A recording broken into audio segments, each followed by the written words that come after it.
Our guest today is Nadia Petrolito, a native of Canada, where she was once named one of the 100 most powerful women in Canada. Nadia is based in Paris and serves as General Counsel of the Dermatological Beauty Division of L'Oréal. Nadia has 25 years of experience in law, communications, corporate social responsibility, and ethics, and we're very excited to get her insights and valuable advice today. Welcome to the Corporate Law Lab, Nadia. Thank you, Neil. Really happy to be here. We have serving as our co-host today, Deborah Myers, who is a third-year law student here at the University of Cincinnati, and she is actually going to start with the first couple of questions. That's Deborah? great. Nadia, thanks for being with us today, sharing your time, sharing your experiences, and so sorry for all the technical difficulties. But kind of to get us kicked off, would you share where you went to law school, and advice you have for current law students here today? Sure. So I actually attended the University of Ottawa, which is in our wonderful capital in Canada, Ottawa, in Ontario. It was a fantastic experience, actually, because being in a sort of a place where there's English and French and just being in the hub of the actual country was really a lovely time. And yes, it was a long time ago, but I still vividly remember my law school days, I can tell you that much. If I had to start off with saying what I would probably give you as a piece of advice, I think at any time, either first year, second year, third year, I think it's to think about sort of the new skills that a lawyer needs now. I think that we often speak about being detail oriented and knowing how to do research and all of these things you hear over and over again. But over the years, I think two skills in my mind have really served well and will continue probably to serve well. And I think also, especially for this new generation, which is coming out, which is communications. So it's how to be able to eloquently sort of describe a situation without losing your audience, because often they're non-lawyers. And so going into this mumbo jumbo of complete legalese and Latin, you're just completely going to lose them and they can't relate to you anymore. And secondly, and maybe this might be surprising, maybe not, but the next skill I probably honed was creativity. So I think that if you're going to be a good lawyer, and if you're going to be able to solve problems, you really have to do it in probably the most creative fashions. Because I'm not talking about always looking at loopholes. It's not what I'm saying. But just you need to understand how to interpret laws, how to interpret a situation, how to understand the situation in front of you. And you need to look at it in all sorts of perspectives. You can't just have this one view. So being as creative as possible now and to kind of open your mind, I think will be very, very useful later on. So try to hone these already at a very young age, because they'll kick in as you start to practice. So I think those are the piece of advice I'd give are those two skills. I think those are a great piece of advice, and people you can't see but are taking notes. Definitely something to hold on to as we progress through law school. Good. Um, Kind of talking about your time immediately after law school, you started as a commercial litigator, and then you switched to corporate and M&A, I saw. Could you talk a little bit about why you made that switch and how transferable the skills were as a litigator to practicing corporate law? It's a bit of a weird situation, because usually and I don't know if in the States it's the same way, but in Canada, when you start in one stream, you kind of stick with that stream. In my case, I had the luck, I find this is how I can say it. I had the luck that while I was in one law firm, we decided to merge with another mid-sized law firm. So it became a larger firm. And this was back in the 90s, in the end of the 90s, beginning of the year 2000s. And this was something that was becoming more and more prolific, because law firms were getting actually bought out by accounting firms at the time. So I think there was this fear that we were going to be taken over. So that being said, I was lucky enough to start in commercial litigation, which I loved. But you also have to know who you are. And I'm not a morning person. So the fact of the matter is, my personality made it such that I did not feel that I needed to be conflictual at 8:30 in the morning and have to be already ready to fight. I loved it when I had to go to court when it was an afternoon, fight, and I was good to go. So when it came, so it's as banal as that as an answer. But I have to say, I was also very curious to understand corporate law. But I started looking at my career and I thought, well, if I have to continue like this and do this for the next 40 years, I just don't want to have to wake up at 6 in the morning like this and be ready to fight at 8:30 in the morning. So when we merged, they were looking for a junior at the time that was more Anglophone because, as I mentioned, I was working in Montreal, not Ottawa at the time, and it's mostly French. And they needed someone that obviously can speak English well. And since I'm more Anglophone, I thought, you know what, I'm going to raise my hand. I'm going to try this. And this goes to my probably third skill that I tell you, which is to be curious all the time. So I'm a very curious person. I like to do lots of different things. And so the combination of my personality, who I was at the time, and the ways that I function personally, and I just really wanted to be able to learn as much as possible at the time. Corporate M&A all of a sudden seemed like the best choice for me. That being said, I did end up working, pulling all-nighters at times, and ended up then becoming a mother. So I ended up having to wake up at 6 in the morning anyways. But I think it served me really well. So if you do ever get the chance to be able to try your hand at different types of law when you do practice, I would highly recommend it. Really, I would. I think it gives you that perspective I was talking about before, where you can see a problem kind of in all its angles and also understand its consequences. So I think it was a combination of luck and curiosity. That's great. And I think also funny to know we can't escape the early mornings. Well, You thank can't. I'm gonna pass it back to Neil, who's gonna continue with our questions, but thank you. Sure. Thanks. So Nadia, I realized when I wrote out the questions that I've put the name of your Montreal law firm in there. And even though I lived in a French-speaking area for 4 years, I will absolutely butcher it. So I will let you say the name of the law firm that you departed after 5 years to become legal counsel in-house at Avon. Yes, it was the Grand Pré. See, that's so much better than I would have done it. Yes, it was the Grand Pré.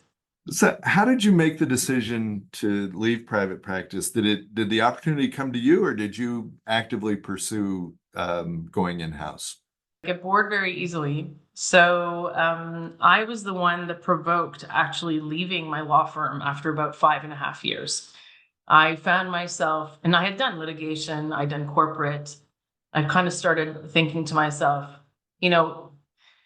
this is going to, the way it works in Canada is that at about the 7-year mark, they start talking to you about partnership, and you're supposed to decide if you want to become a partner. And at that time, it was already about to be 6 years that I was in. And I thought they'd already spoken to me about it, and they told me that I was on partnership track and everything was fine. But it just seemed like I just didn't want to get married to these people, not because I didn't love them, because I'm still friends with them, but just I thought this is not where I saw myself. So I actually left the law firm, and I did not put this on LinkedIn or my CV, but I actually became a headhunter for lawyers for about 7 months. And I thought, okay, if I'm going to find something after I've studied for so long and I've been working for 6 years, maybe I'll find it this way. So I actually entered a headhunting firm and became a headhunter for 7 months and found myself the job at Avon because we happened to have the mandate. And I thought to myself, well, why not? And I applied and I got the position. And this is how that happened. And I figured, well, I've done the law firm thing, but I haven't done the in-house thing. And if I'm going to continue practicing law, maybe this is what I still need to try. And then if this doesn't work, well, then I'll say, too bad, and I'll try something else. But that was how that happened. That's how Avon came about. Did you expect it to be? I know when I left private practice, probably I think it was about 6 years. Everyone expected that was going to be kind of an easier lifestyle. And in my case, I turned out to couldn't have been more wrong about it. It was different. It certainly wasn't easier. But what was your expectation going in-house in terms of lifestyle and what you thought it was going to be? And how did your experience compare to what you expected? Funny because I think that I was just looking for a different experience. I wasn't necessarily thinking lifestyle wise. I'm a person that really enjoys working, so it's not an issue as far as if I need to balance my life, and we can get into that discussion later. But I think I wasn't really expecting much except to see what it would be like to practice law for one client and one client alone. Because that was what I thought was really interesting of perhaps working in-house. You don't have that experience when you are in a law firm. A law firm, especially when you begin, you're given sort of you're piecemealed into some transactions, or you're looking at just one aspect of it. If you're lucky enough, you get some bigger cases. And in both litigation, I got lucky. In litigation, I was given a trial which lasted like 2.5 months, and the partner didn't want to show up and couldn't show up, to be honest. And so I was there. We were 7 lawyers on one side, but I was able to, go in his place because we were 3-4 law firms that were representing the clients at the time. Anyways, and then in M&A, it was sort of like the same thing. I got these transactions, and I was very lucky because I happened to be one of the only Anglophone juniors, so I got these pretty amazing deals. So for me, it wasn't so much, I just didn't understand what it was like to finally work for one client, really understand them comprehensively, understand nitty gritties of what can work, what couldn't work. And I had never worked for beauty. I'd never worked for a company. I didn't know what it was going to be like. So I kind of went with an open mind and had no clue. And for me, it was more, well, this is going to be it. Either I'm going to still be a lawyer after this, or I won't. And to be frank, my experience was really great. I didn't stay in law very long when I was at Avon. I only stayed for about 10 months. I was hired to replace a mat leave, so I thought I was only going to stay 6 months, and figured if I like it, I'll go somewhere. And I think we kind of, without wanting to sound like any pretension, but we kind of fell in love with each other. I loved them; they liked the way I was working, but they also saw that I was very curious. And to understand the business even better, I had suggested, and they started saying to me, well, we have these executive training programs, but we usually don't use them for lawyers. But hey, do you want to try doing something besides law? And I thought, yeah, for sure, I would love to. And so this is where the campaign planning came in. So campaign planning was basically, if anybody knows Avon, which is basically a door-to-door salesperson model, you have catalogs that come with this. Now, I don't know if the model still exists. I have no idea. I know that Avon still exists, but I think it's struggling a little bit now that we're online. But the campaign was just one of those books. And basically I had to plan from A to Z the products in there with the marketing team, and figuring out all the finances and figuring out all the creativity part of it. So it was just a really crazy experience, and the upskilling was insane. And I struggled like hell probably for the first 6 months, but it was great. It was just a wonderful experience. And probably would have stayed longer at Avon if unfortunately it hadn't had some issues when I was there. There was unfortunately a fraud situation that occurred with one of the upper management in the States. And so it started having a lot of problems. And so a lot of people had to leave. And so I thought, well, I'm going to jump ship while I can. And lo and behold, L'Oréal happened. Within a month and a half, I'd left Avon. So the time at campaign planner, you must have learned an awful lot about the business. How much of that was transferable to L'Oréal when you left Avon? So a lot actually of it. Even the experience I had as a lawyer was a lot, because what L'Oréal was expecting was someone who understood advertising, marketing law, who understood marketing in general. And a lot of lawyers don't necessarily have that experience, who understand beauty, who understood the different legal issues that could surround that. So the more you know the business, the better a lawyer that you can be. And it's not always easy to know the business as a lawyer. Let's face it. I think that people come and see you as just a troubleshooter, and someone that can solve their problems, and sometimes someone to blame, because it usually is the case, because you've told them that you can do something and then, it doesn't work. But I find that that's probably the most challenging thing, even as I continue at L'Oréal, is knowing the business. And you constantly learn, and you constantly have to ask questions. And the more that you know, the better it is, and the better advice that you can give. And everything I've learned so far was transferable. And I mean, I think every experience you have is transferable, right? I think that even the jobs I had as a child, or as a young teenager, are transferable. I was waitressing, and I was a receptionist at one point, or whatever it is. I think everything that you do bit by bit, you can look at it as sort of a skill sets that you're creating for yourself. And so transferable, I think there's a funny way of dealing when we're talking about transferable skills. It's not as obvious as what, as what one would think. I think your own experiences are what you're bringing to the table. So all sorts of skills are transferable, if that answers your question, Neil.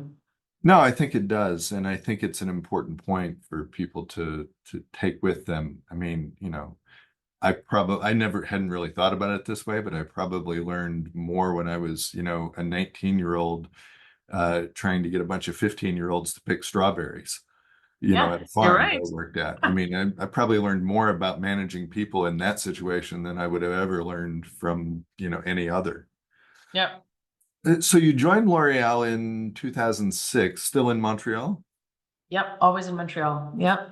Okay. Excuse me. And I think I'm just kind of skipping ahead here.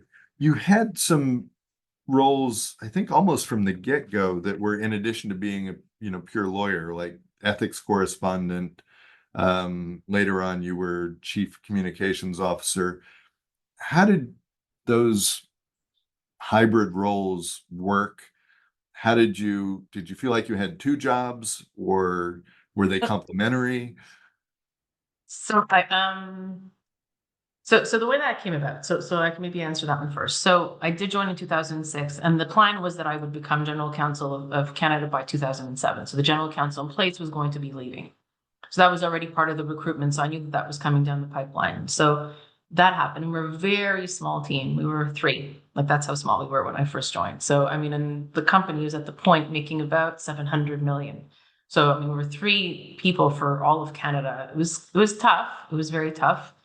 But I think that we managed to sort of roll with it. By 2009, the L'Oréal decided on a global scale to start looking at ethics correspondence, and they created the team of 20. And I think I'd already expressed kind of my interest in doing other things besides law, to be frank. Again, with my usual hat of being bored very easily. And so when it came about to pick someone to be ethics correspondent, they thought, okay, well, it seems logical. And so they picked actually the lawyers in both, or the GCs in both the States and Canada. So my counterpart in the US and I were the two for North America. And that lasted quite a while. And then we were 20, and then we became 50. And then by the time that I left, which was 12 years later, the ethics correspondent role, which is about 2021, I guess, 2020, we ended up, I think they're a group of now 75. So it just kept growing bigger and bigger. So that was the ethics correspondent. But again, and they were complementary, by the way, to answer that part of the question. I found them very complementary. And in fact, I think that the way that the world is developing and evolving, I should say, right now, ethics will play a very big role because the law will probably not be able to follow as quickly as before. Legislators will not be able to churn out laws the way they used to. So there's going to be a lot of gaps that we're going to have to fill. And I think that the role that the lawyer is going to have to play is that they'll have to fill that gap by deciding what you can and cannot do, not just based on what the law says, because you won't have a law, but based on how you feel about like what the right thing to do is. And so it's going to be a very interesting, I think, piece. So if anybody is interested in ethics, I think you should definitely take a course if it's offered at University of Cincinnati. So anyways, so again, being bored, as I said, I kept, putting my hand up and saying, well, as soon as someone from procurement would leave, I'd be like, well, I can take over the procurement team. And then they'd be like, well, no, now we're going to be structuring it differently, so you can't do it. And then they came to me and said, well, do you want to take over the scientific affairs team? And at that point, I was like, no, I don't feel like it. I think I'm just going to stick with law and ethics. And then lo and behold, in 2013, close to 2014, I knew that the chief communications officer was leaving. And I thought, I know how to write, I know how to read, I know how to express myself, kind of.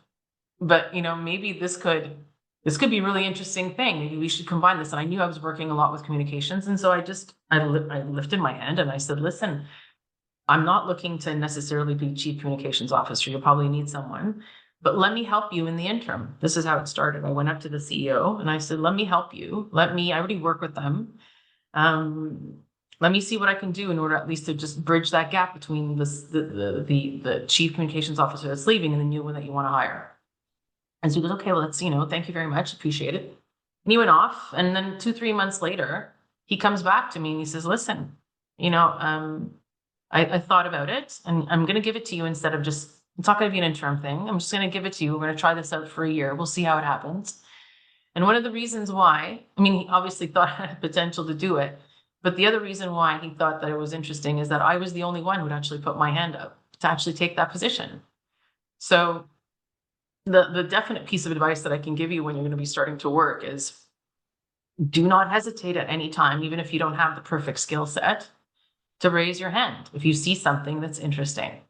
It's the only way that you'll be able to get ahead in at least trying to understand other areas besides law. And again, whatever experience you're going to be able to gain in those other areas will just enrich your career as a lawyer even more. Again, I got very lucky where I was given these 4 different departments. I'll call it departments, even though not all of them had teams.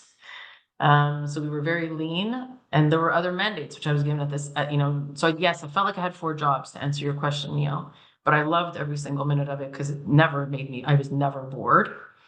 And I was on top of that given other mandates. I was given the responsibility of the quality assurance team at one point for a year on and off. And I was helping to renovate the offices at one point because we needed to, create open spaces. So, I think things come about because you also have to be a catalyst of that change that you want, right? So you can't just sit there and expect people to hand things over to you. You really have to take the initiative most of the time.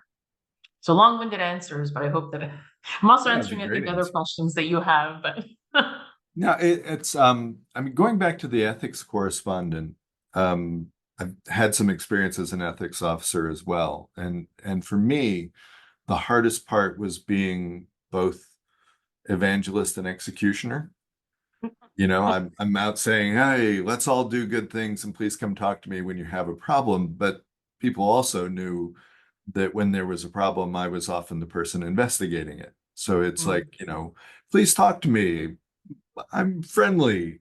Maybe not so much. What was your experience with ethics? And maybe L'Oréal did it a better way than I was doing it.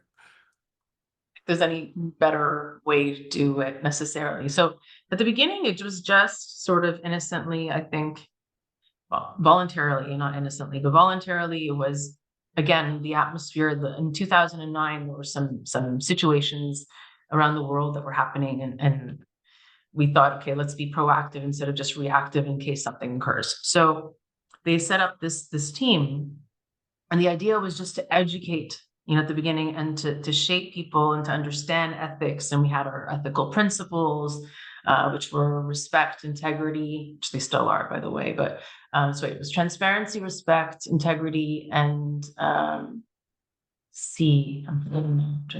and courage. So they were the 4 of them. And so we just had to, try to animate it. And we had an ethics day. And so that was at the beginning. We weren't too sure what we wanted to do with it. And then, of course, as you say, as the years went on, more and more, we kind of had an open talk, line, and more complaints were coming and people were coming to understand what you represented. And then people also got confused about what ethics was, because sometimes when there's a labor relations issue, they came to you because they didn't get their severance pay, which has nothing to do with ethics. So, you kind of had to make sure that you made people understand what it meant. But I don't know. I felt for me, it was complementary. I understand what you're saying, but I felt that I could always, not always, it's not true, not always, but I felt that I could kind of separate myself at times because I really knew that, when someone came to you and said that they had been harassed, let's say, either by a client, it could be a manager, it could be a colleague, you kind of have to put that empathetic hat on and kind of forget, for a while what you do as a main profession, because at that point they're looking for someone to listen to them, looking for someone to help them. They're usually quite distraught. It's quite emotional. So they want you to guide them, but at the same time, just forget for a little while that you're a lawyer. So I think you have no other choice, especially in those instances where they're quite high, where the emotions are quite high, you have no other choice to kind of set all that aside. But yes, you're right, where of course your lawyer, mind creeps in.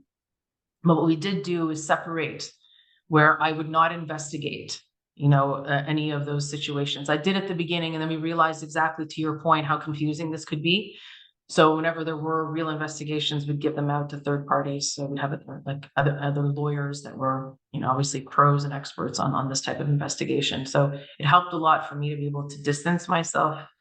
But I honestly say, I think, and I still say it now, I think ethics was really one of the more fulfilling roles, at least personally, that I had. So I think that, and even part of my communications role when came with working with like philanthropic organizations and trying to do some DNI and so on and so forth. And so that was really great. But I think really ethics is really quite a fulfilling role. And again, encourage anybody that they have the chance to do it to hop on. Yeah, I agree completely. I think my time in doing that is some of the best work I've done, Yeah, really. So you went from Montreal to Paris, about 6 years ago, is that right? Or more? Oh, just 3 years ago. Oh, just 3 years ago. Okay. Yeah. So how did you make the decision to make the move? And, how was the transition from, I mean, there's a couple of different transitions there. There's, home country to France. There's being a field person to being an HQ. Yeah. How were those transitions? How did you manage them? Why did you do it? So, so the way that L'Oréal works is that they really like it when people have sort of international careers. It's part of the shtick. It's part of their modus operandi. So they really want you to try to have as many experiences. And quite frankly, it's great to have us travel because we also influence on the ground, wherever we are, because we come from a different culture, different background, so on and so forth. So highly encouraged. In my case, I really couldn't move from Montreal. I had a parent that was very sick for a very long time. And so I had chosen to not move. And even though I had been asked from HQ, would you want to move? Would you want to move? And I've always answered the same thing, yes, but I just can't do it now. So my journey with that sick parent lasted 13 years. So it's a very long one. So that's why I think that I got very lucky and also was given, I think, the opportunities that I was given when I was in Canada because they realized I couldn't move. And so as much experience as I could gain in Canada was the best way that I could continue growing at L'Oréal. Unfortunately, my father did pass away in 2019. And then they sort of started knocking the year after. And they started saying, okay, well, do you think that you'd like to move? Because we're thinking about creating this position and we still have you in mind. And I thought, okay. I was at that point, had been in Canada for 15 years and thought I could definitely use a change. My husband happens to be half Canadian, but half French. And we'd always talked about possibly coming to France. But the big ick was my daughter. So at the time, my daughter was 13. And you're a full-on fledged teenager. And with all of that, with all of the, things that entails. And I thought, well, I don't know. She's not necessarily great with change. This is going to kind of be really rough. And then I kind of flipped it on its side and I said, well, the fact is that life and this world changes way too much right now and super volatile, and she's going to have to get used to change. So I kind of decided even more so for her that we needed to absolutely do this. So we, as a family, decided that this is what we wanted to do. And I took on this global legal operations position. And it gets back a little bit to the question that you asked, which was all the skills that I'd acquired so far and all those other things and law and ethics and communications all really come in super handy when you're doing legal ops. And if anybody wants an explanation of what that is, we can talk about that after. But so the transition was not an easy one, Neil. It was complicated. I mean, at the beginning, when I first got here, I was alone, so it was great, but it was COVID. So everybody was in pure confinement. And you'll never had the great luck of being able to see Paris completely quiet. I mean, there were these huge boulevards where I was the only one on the street. So it was kind of a wild experience for the first 2 months that I was here, but I felt very comfortable. And for some odd reason, I felt very comfortable. But then things get difficult very fast when the family's coming over and the dog is coming over and my daughter has to start school and we haven't sold our house yet in Montreal and my husband has to go back and I'm alone with my daughter. And, you know, so and of course my daughter was very upset at the beginning. She was not happy with the change. And then there's colleagues to know and a new system. And quite frankly, the one thing that you said, which is super accurate, which is the one thing I underestimated was how different it was being at HQ than on the field. It is a completely different world. It's a much more, and maybe I shouldn't be this transparent, but I will be. It's a much more politicized world. It's a world where politics plays a big role when you're in an HQ position, especially when you're trying to do something which covers the world. But again, it's an incredible experience and an incredible thing to understand and to be able to navigate. So in my everyday life, I think it's been quite something. And for me, it's like working for a different company. I really wasn't working for the same company at all. For my daughter, I think things have gotten better. I think her dream is still to get back to McGill in Montreal. And of course, I'll encourage her if that's what she wants to do. And my husband, who works in film and advertising, is actually, he had a lot of connections already because I'd worked on a lot of different movies and ads in Montreal with the French. So he had a half decent network when he came here. But still, it's not easy. You are, leaving one country for another and a continent on top of that. So it's a real big, vast change. And Paris is not an easy city. It's absolutely breathtakingly beautiful. I think the city, no one can actually argue, but it's a very different culture. And even if I speak French and I understand, and I thought I understood the French, living, working someplace where you vacationed before is just not the same thing. But I am enjoying the experience. I'm loving having to do this. And again, if there's something that I can encourage you to do is try to travel as much as you can before that you work, because you might not have the same ease after. But if you do get the opportunities to travel the world and work elsewhere, it is quite thrilling. Difficult, but quite thrilling. It is such a huge difference. I mean, I had similar experience and I moved to Brussels. I think my kids were 13 and 11 when that happened. Oh, there you go. Yeah. Yeah, my son hopefully won't mind me repeating that after about 6 months, he said, "Did us moving here have something to do with your job?" And I said, "Yes, of course." And he said, "I knew all that stuff about opportunities for us was a load of," I'm like, okay, Sam. But, Yeah. it was a great experience for them.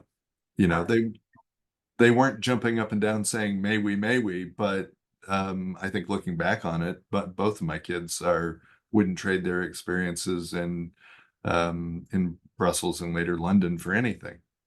So I'm hoping to hear. Thank you for reassuring me because I'm still in the process. I'm not so sure. She's 16 now. So I tell myself, I know this might sound terrible what I'm going to say, but I tell myself if she gets a boyfriend here, then maybe things will change. But right now, it's not where I want it to be at exactly for her, but we'll see. And on the HQ and, I completely agree. It was a completely different, I went the opposite way. I went from HQ in America to being in European headquarters in Brussels. And I remember thinking when I was at HQ, why aren't these people in the field understand that I'm here to help and that I'm not trying to, mess with them? And I hadn't been in the field for more than 6 months before I was thinking, why won't those people at HQ just leave me alone and let me do my job, for goodness sake? I don't think I said it that nicely. Yeah, it's not, it's quite different. It's quite different, exactly. So the global legal operations job, what was that? It sounds like it's a great title. I'm curious as to what it actually meant. You know anything about legal ops, Neil? Do you want me to explain what legal ops is? Well, I might know a bit, but I think our students would love to hear about it. Okay, so legal ops, from what I've understood after having been doing it for 3 years, but also researching a lot before I accepted, it's basically something that happened and started in the States.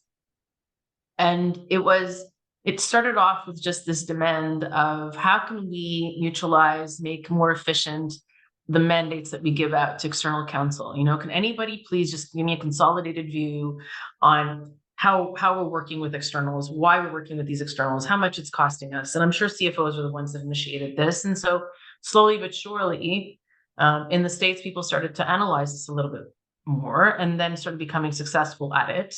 And then people started thinking about, well, if you're managing this, well, how are we managing contracts? And then how are we doing knowledge management? And do we have, document matter tool? And do we have, how can we help the business easier? So lo and behold, what legal ops really has become, we'll call it like that, is just this new kind of field in law where quite operational and not always held by lawyers, by the way. Sometimes finance people hold these positions within legal departments.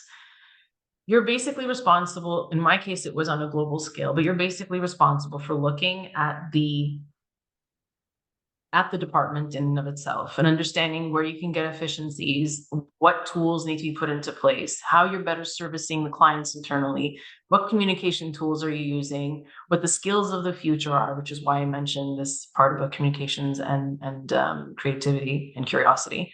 So what are the skills of the future for lawyers within the department and the ones that we want to recruit? What's the operating model? Does it make sense with the business? Should we be creating positions and divisions? Should we instead have a global litigations person, which we don't have yet? What strategically is our vision? What's our frame, which is what we call basically our whys at the office? What KPIs should we be having in place so we can measure our success rates? So it's basically looking really operationally at the legal department and saying, okay, how can we service our client better? It's the bottom line.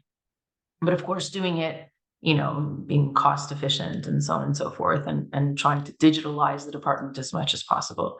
So that was basically what I did for 3 years. I'd never done it really before. I'd done some of it in Montreal. I'd only introduced things like DocuSign, which sounds like nuts because it's just the most basic thing in the world. But at the time, I think I was one of the first to ever do it, at least in the company, and so it was just putting little silly things like that in place. It was DocuSign. It was a little contract management tool. It was a little contract process. Sometimes it's policies also that you're putting into place. So I've done some of it, but like I said, I think what kind of the profile they were looking for was someone that could communicate this type of stuff, in a much more layman's, fashion, and just something that could easily, I guess, attract the rest of the legal department, but also the business, that was senior enough that can speak to the business.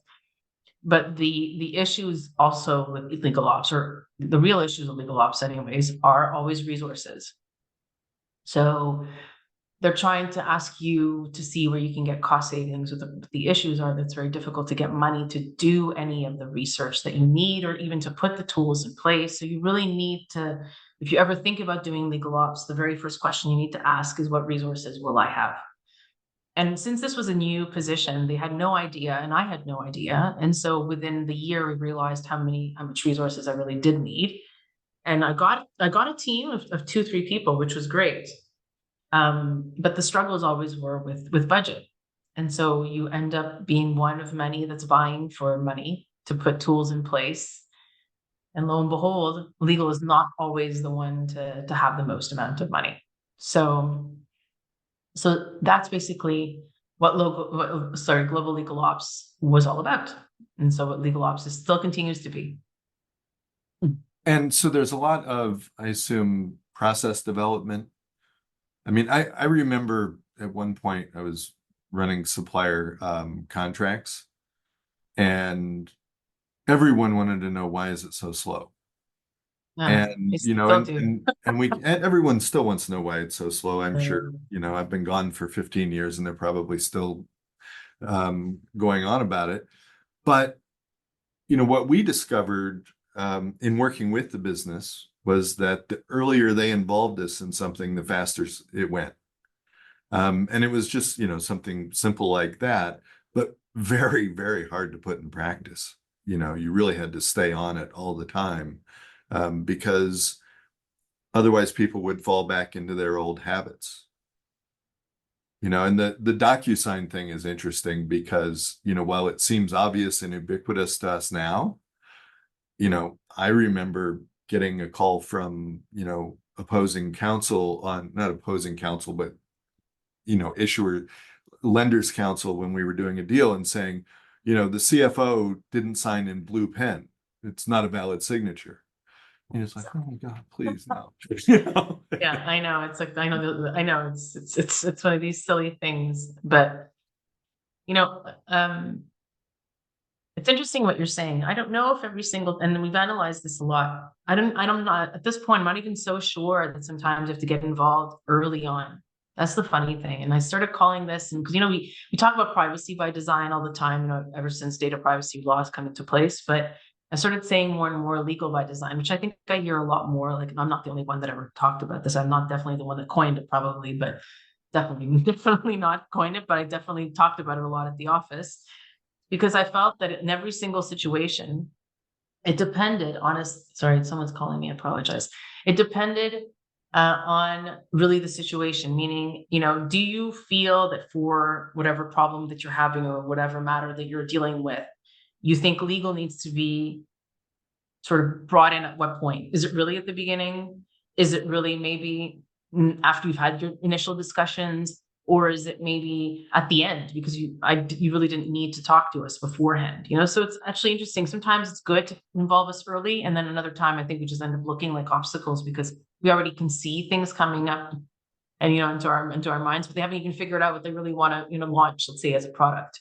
So I think it's the only way I think we've been able to do it is to really get it into the product processes themselves to say, okay, well, you cannot do, for example, a risk assessment without talking to legal.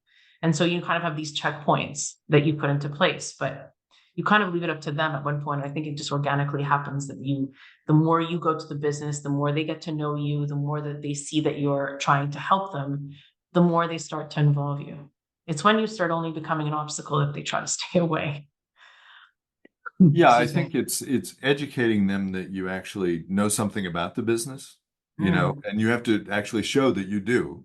You can't just, show up and go, I know everything or I know something about this business and then demonstrate that you don't. But, I think for a lot of business people, they don't quite understand what you're there for.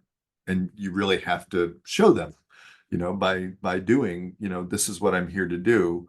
I'm not the encyclopedia that memorized all the laws applicable to us, and, I don't know is a very powerful phrase that counsel don't like to use. But it's there. It's true. But eventually you can convince the clients to let you add value if you keep at it. But I think it does require you maybe to do more meetings than you really want to. Yeah, I don't think we tend to, and I know, I think that as lawyers, we end up, we're not natural networkers necessarily. I think either, you have to kind of push yourself to do that often because you are more, I think, concentrating on making things happen on a legal standpoint of view. And so you end up doing a lot of analytical work. But I think that if you take that time, as you're saying, I love the way that you've said it, which is that you add value, which is something that we talk a lot about at L'Oréal, just for both the finance and the legal team, how we create value, how we're adding value. That's a whole other ballgame. When you look at it that way, that makes a huge difference when you're doing your work. You say, is this really worth me telling them that they can do it? Or is it worth instead for me to educate them on what not to do? And sort of when you start looking that way, when you have to add value, I think that's really precious. And it's a very different mindset than going into just trying to solve problems. So I love that. And every situation is an opportunity to educate them, Yeah, as well. exactly. It's not, I used to drive my team crazy because I said we weren't allowed to be the department of no, that no one could say no, they could only say yes, but. Yes, I understand what you're trying to accomplish, but, perhaps we shouldn't commit an antitrust violation in getting there, Yeah, but it's funny. I use the same thing. I don't. Again, culturally speaking, I think people work differently, right? Also, Neil. So it's not always the case everywhere, but I think it's a very North American way of looking at law. I think there are some cultures where the no is much more easily acceptable and actually, expected. It's very North American, and I had and still continue to have the same attitude where I want to be with the business and I want to make sure that I'm making things happen with them. And so I used to say that to my teams in Canada, and I still do here, which is, let me know what you want to do and let's try to make it happen together. And it's the attitude. Otherwise, I think that you're never going to get through to them, and they won't want to work with you, quite frankly. So you became a GC earlier this year, right? Yep. Yep. In officially, I think it was Feb. So how did that come about? Did you have to pursue something, or did they just say, "Oh, she is obviously so brilliant, we need her to be a GC"? No, I wish that was the case. That's not.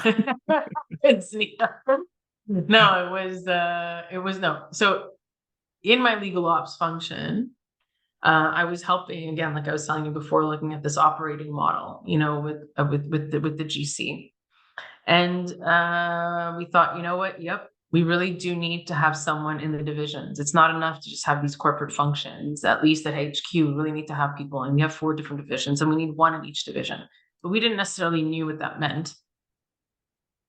But we said, okay, we know that there's a need. We're going to have to kind of somehow figure out what that means, but we really should put it in an operating model. And the business responded really fast. But just like in any other job, no matter how much experience you have to kind of apply for it. So, and I really wasn't sure that I really wanted to go down that path again, but I thought, you know what, I miss the business. This legal ops thing has been really great, and I've gained a bunch of other skills which I didn't have. But now I think it's time to go back to the business and see what I can be of use, like how I can be of use here.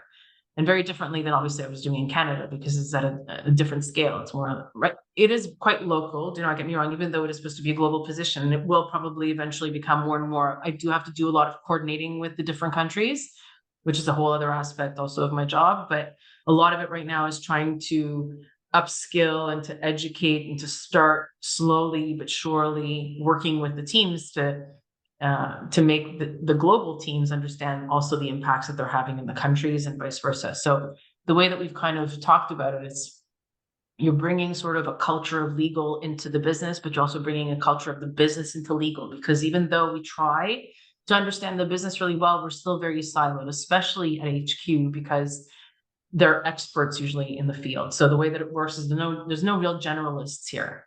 So you have, the expert in IP, the expert in competition law, the expert in operations, the expert in sustainability, and the expert in whatever. So these experts really kind of have their view of what, legally the business can and cannot do. And there wasn't a lot of this sort of a generalist, full view of the company and kind of looking at it that way from a legal standpoint of view. So that's basically what we're bringing to the table. Each of us has been in countries, so we understand what it means. We're all kind of quite senior in these positions, and so I applied amongst 2-3 others, I'm sure, and got picked for this division, which is the only division I wanted, to be honest. Which is, as you said at the very beginning of the conversation, for what we call dermatological beauty, which is a bit different than the rest of the business because we're more looking at pathologies and more trying to take a positioning that allows us to be sort of adjunct therapies to other drugs, and so it's a really interesting field, and I'm learning again a lot. So yeah, so this is how that came about. Thanks. That's a great answer. I just have one more area that I want to cover. We've used up a fair amount of your time, and it's getting late in your day. Okay. But I think our listening outside counsel would be very upset if they didn't find out what's important to you and what it takes to get and keep your business. So sorry. So is the question basically Outside what counsel. When you're hiring what I outside yes. counsel, do you Okay. what do you appreciate that they do? What do they do to drive you crazy? You know, I think very few people realize that you almost never fire outside counsel in the middle of an engagement. I Yeah, mean, it's I don't very know that I rare. ever It's did very it, rare. you Yeah. know. No, it's very Um, rare. Even if you're not happy, it's very rare. yeah. Because you've just spent so much time explaining the situation that you just don't want to, start over, and you just figure I'll manage it myself to some extent and manage it. So it's an interesting question, honestly, Neil, because the fact of the matter is I think it's changing slowly but surely, but I do not know yet if outside counsel understands how much they need to evolve and how fast they need to change right now in the world that we're living in. I think they're really understanding it more and more in the last couple of years. I've seen some huge shifts and some huge change, but I was asked this question about, I think it was 5-6 years ago on another panel that I was on. And I think I kind of shocked them. They never wanted me back. That was for sure. Because I was saying, listen, we are very demanding as clients. And unfortunately, we think that we're putting a lot of pressure on you because you do very well what we ask of often when it comes to having expert and giving expert advice. That's what we're asking from you. This is what we need. However, what we don't want is the 20-pager to explain why you're telling me I can or cannot do something. It's funny, but the tables are turned. I become the business client for the law firm. And I become that one that just wants to hear, tell me if I can, if I cannot do it, and tell me with, in few sentences, why. It's normal that I was an outside counsel for 6 years. It's normal that you want to cover your butt. Let's put it that way. You want to cover your butt because you say, if I tell her that she can do it and then she can't, this is dangerous stuff. I have to be careful. I'm supposed to be the expert in, we'll say, whatever, intellectual property. I'm supposed to tell her that she can use that brand name. They go off and launch a product. We're talking about millions of dollars that they've invested, and I've just realized that they can't do it. So I get that there's this need to want to reassure yourselves first and foremost, but I think the best thing that you can do is give me the report if you want to desperately cover yourselves, but in your email, just try to summarize it and tell me what I can and cannot do. You have to be as practical as I'm trying to be. And this is what's, and it's normal. Like, they're also driven by hourly rates. They're driven by having to dock their time. They're driven by the fact that the more they bill, the better it is. Their bonuses are depend on it. So at this point, I'm wondering if their model shouldn't be changing, because more and more of these sort of alternative law firms are being created, where you get these lawyers now that are super high caliber that got fed up of the law firm world and are starting these smaller firms for themselves, and they end up charging me 250 euros an hour. I'm saying euros because I'm in France. It's not really happening so much here, but let's say in Canada it was really happening. So they were like $250 Canadian dollars I was getting charged now, versus like the 900 from the law firm. It's going to happen more and more. It's the gig economy for lawyers as well, right? So I think that law firms have a lot to are going to have a hard time trying to create that value we're talking about for in-house counsel. It's a struggle I see already. I think they also have a huge generational issue where they cannot keep young lawyers as interested. You and I were in a time where you couldn't say no when work was thrown at you, where there was no such thing as work-life balance, where, like I said to you, I was pulling all-nighters sometimes when I was doing a transaction, and that was not an unreasonable thing to request. I'm not so sure, and rightfully so, that the new generation wants to do that anymore. So they're having a very hard time keeping you lawyers. So there's a whole, I think, revolution that's slowly but surely happening. I'm just not too sure, to be honest with you, where they're at. But I think it's a tough road that they're going through right now, and I'm not too sure where they're going to land. So yeah, it's not a very popular answer, but a couple of things. One, I don't think you can overestimate the importance to in-house counsel of outside counsel taking a position. And nothing drove me crazier than somebody telling me there was a 50-50 chance of something happening. Yeah. It's like, I have a coin here too. I could just flip it rather than asking you if I'm going to hear 50-50.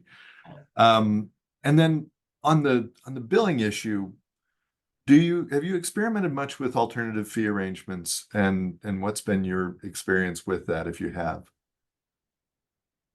I really tried in Canada. I tried to put in place, that sort of lump sum, and I tried to talk about, just days that they dedicated to me. But in the end, as much as push comes to shove, I'm sure that there's some benefits. For example, if you have a huge litigation, there's some benefits in having that kind of alternative fee arrangement, but I'm not so sure in a contract, on a contract basis. I even was thinking to myself, okay, I know that I can give them this much work.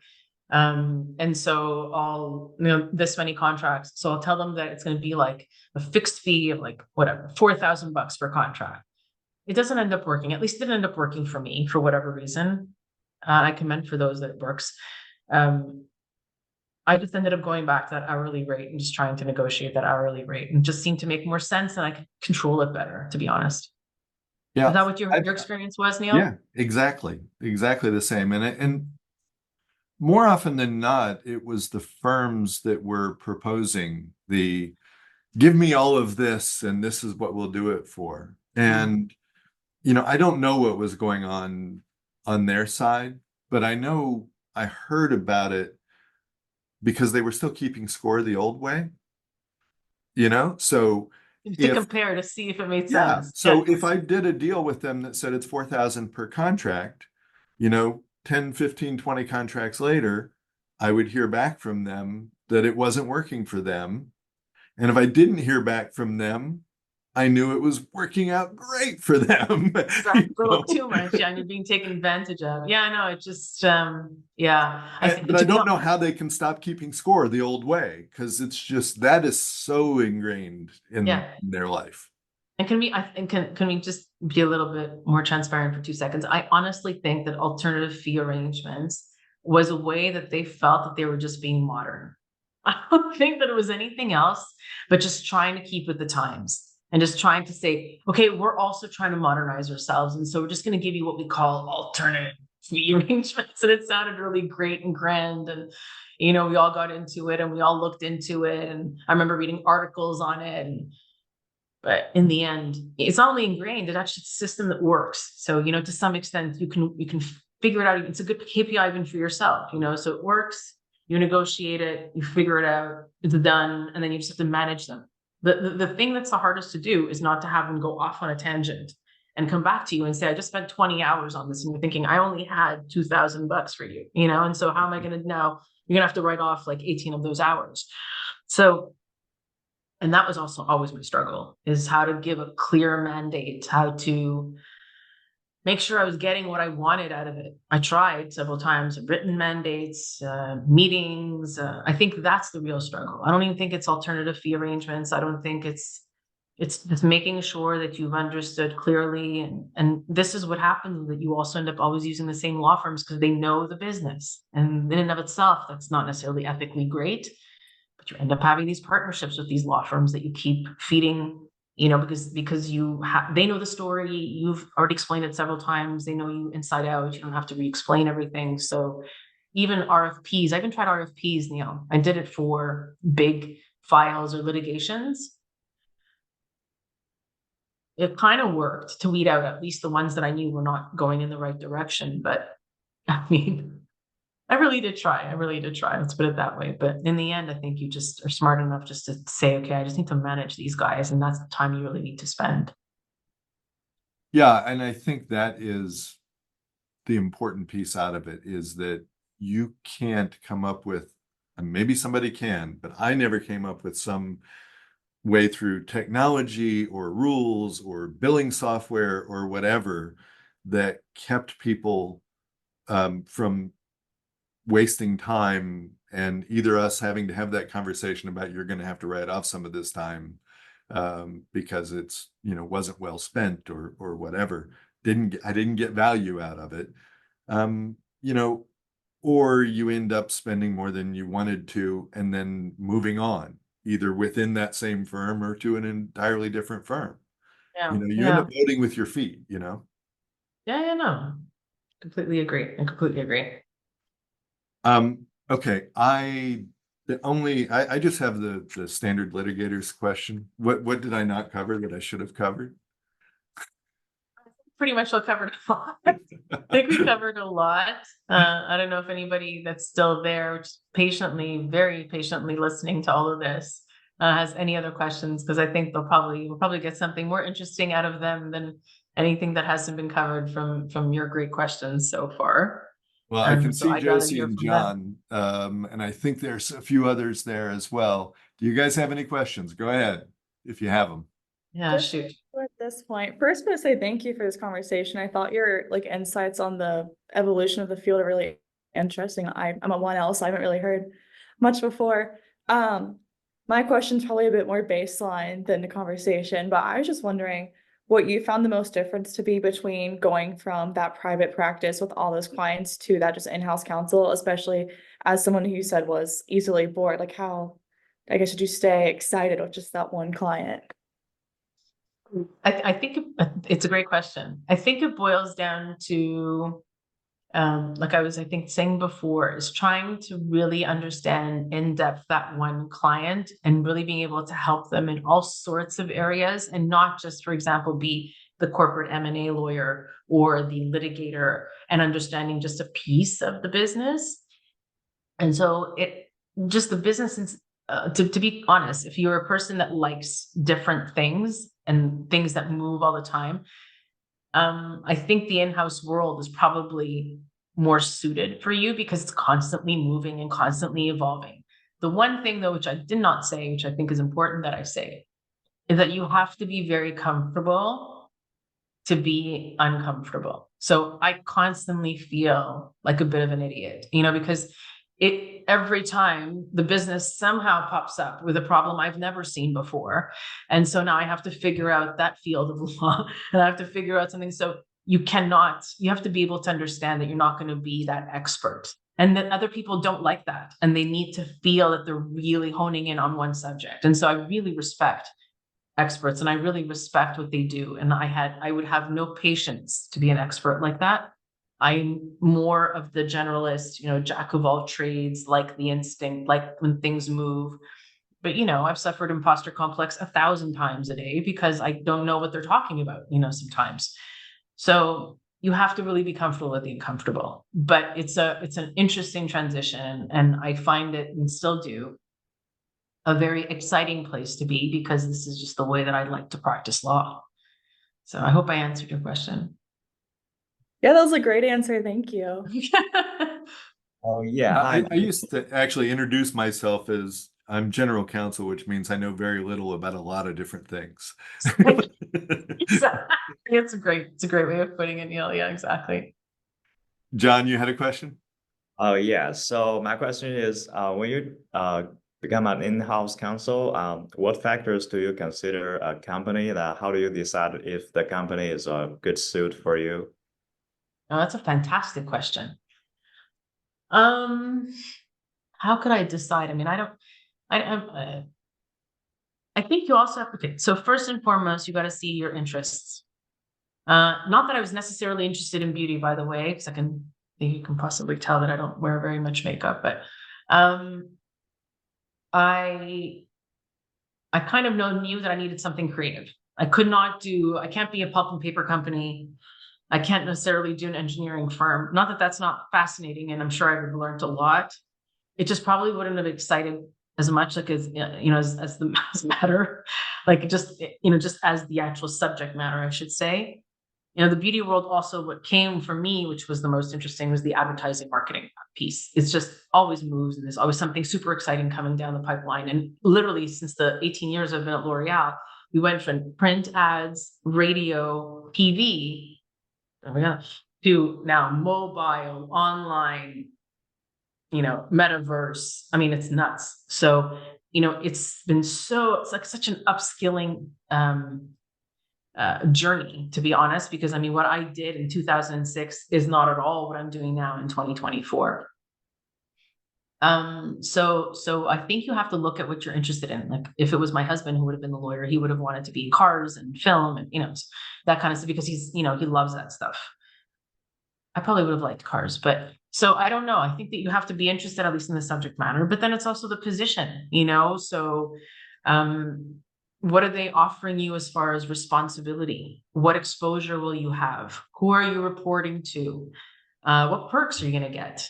What positioning did the legal department have in that company? Do they actually care about legal? Or is it just like a must have and they have no other choice? It's like a necessary evil. I also ask, still to this day, if in case, I've ever gotten headhunted, and to be honest, you ask, well, what's your ethics? Like, what do you stand for? What don't you stand for? How do you work? You're going to be interviewing that company as much as they're interviewing you. And I think it's something that we forget, when we meet someone and during an interview, you are allowed to be as demanding about where you work than they are to be as demanding of you as an employee. So I think it's important that you ask the right questions during an interview, because otherwise you're never going to get a real feel about what you want and where you fit. Okay. I think we're done with pure podcast stuff. I'll officially thank you, but I'll probably just record separately the officially thanking you. It's no problem. This is great. No, I really enjoyed it. And I have to tell Patrick that he was right. You were far more interesting than he could have ever been. I've known Patrick for such a long time. I've known him for like over 25, 26 years. So yeah, no, it was great of him to even suggest that I do this. But anytime, this is really a lot of fun. And I hope I was able to give you some good insights. And I learned just as much when you ask questions. So yeah, no, I thought it was great. I really enjoyed it. It's very interesting to see how different and similar our careers were at the same time. I mean, I started out as a litigator and, moved in-house, moved to Europe. It's amazing. Ruined my kids' teenage life, But now they thank you for it, apparently, so it's all right. Not out loud, but I'm sure they do. We're gonna have to have an offline discussion on why you decided to go into education. I'd be curious. Sure, I'd be happy to do that. Honestly, I remember when I left private practice, the dean of the firm was this guy named John Frank, who had been, a law clerk at the U.S. Supreme Court when he was 20 years old. He was that brilliant. Yes. And John was probably nearing 80 at that time, and I've been lucky enough to get to work with him a lot. He was a great appellate lawyer. One of those guys that could, write pages just talking into a dictaphone. And it would just be perfect. It was unbelievable. And John sat me down when I was leaving the firm and said, "What are you going to do for your profession?" And whatever nonsense answer I came up with, I knew was a nonsense answer. It was I honestly don't know what I said. I remember walking out of there going, "He's right. I need to do something for the profession. I don't know that this is it."